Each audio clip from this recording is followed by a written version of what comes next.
JEE mains 2023 में ये question पूछा गया था। इस क्वेश्चन में हमसे कहा गया था कि एक रे ऑफ लाइट है जो कि पॉइंट पी 1,2 से आ रही है और पॉइंट क्यू से वो रिफ्लेक्ट होती है, और जो पॉइंट क्यू है वो एक्स एक्सिस के ऊपर है। रिफ्लेक्ट होने के बाद जो रे है वो आर एक पॉइंट है 4,3 उससे पास हो रही है। If the point S H comma K is such that P Q R S is a parallelogram. अगर मैं एक पॉइंट एस इस तरीके से ले लूं कि इन चारों पॉइंट्स को मिलाने के बाद एक पैरेललोग्राम बने, तो मुझे एच के स्क्वायर की वैल्यू को बताना है, यानी सिंपली एच और के की वैल्यू निकाल के एच के स्क्वायर मुझे निकालना है।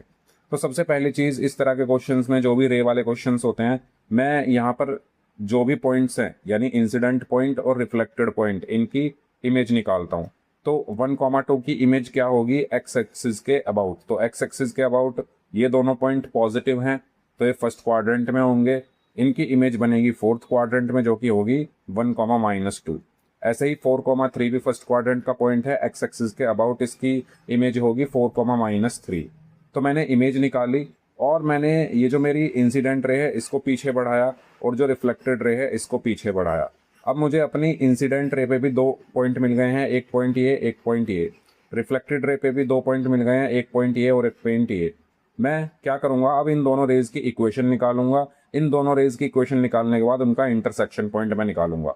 तो पॉइंट पी आर डैश, या मैं कहूँ लाइन पी डैश आर की इक्वेशन क्या होगी, y minus y one is equal to y two minus y one upon x two minus x one into x minus x one की help से 5x minus 3y is equal to 11।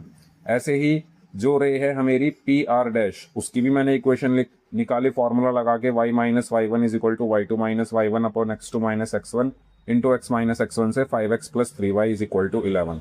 मेरे पास एक equation ये है, एक equation ये है। इन दोनों इक्वेशंस को सॉल्व किया और मुझे इंटरसेक्शन पॉइंट मिला 11/5,0। यानी ये वाला जो पॉइंट है, पॉइंट क्यू, जो पॉइंट क्यू है मेरा वो 11/5,0 आ गया। अब ये एक पैरेललोग्राम है, पैरेललोग्राम है तो इसके डायगोनल्स क्या करेंगे, बाइसेक्ट करेंगे। यानी ये मिड पॉइंट जो होगा वो इस लाइन का भी वही होगा और इस लाइन का भी वही होगा। तो मैं इस लाइन का मिड पॉइंट इजिली निकाल सकता हूँ क्योंकि मुझे दोनों पॉइंट पता है, 1,2 और 4,3। और इस लाइन का मिड पॉइंट मैं निकाल सकता हूँ h, k और 11/2,0 की हेल्प से।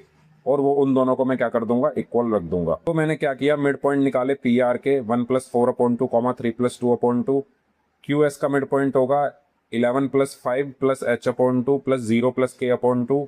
दोनों को मैंने, जो पहला वाला है वो पहले वाले के इक्वल रखा, तो h की वैल्यू आ गई 14/5। जो दूसरा वाला है वो दूसरे वाले के इक्वल रखा, k की वैल्यू आ गई 5।